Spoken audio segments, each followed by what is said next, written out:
She suffers from a very serious disease known as Trump derangement syndrome. Trump derangement syndrome. TDS, sometimes referred to as TDS. It's quite serious. It's inflicted havoc on some lives. But many Democrats suffer from that disease, and it's only because of one reason, because we're winning.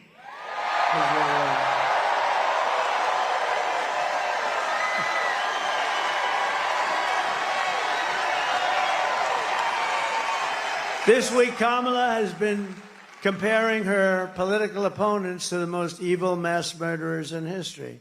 And now, speaking on a call for her campaign last night, Joe Biden finally said what he and Kamala really think of our supporters. He called them garbage. And they mean it, even though without question my supporters are far higher quality than Crooked Joe or Lying Kamala. My response to Joe and Kamala is very simple. You can't lead America if you don't love Americans. You just can't. And you can't be president if you hate the American people. And there's a lot of hatred there. Kamala Harris is not fit to be president of the United States. She doesn't have the intellect, the stamina, or that special quality that real leaders must have to lead. We know what that is. It's a special quality. Joe Biden's comments were the direct result of Kamala's and Tim Walz, you know? You know who that is? His decision to portray everyone who isn't voting for them as evil or subhuman. You're not subhuman. I'm looking at you. You are not subhuman. And we know it's what they believe because look how they've treated you. They've treated you like garbage, frankly. They've treated you like garbage.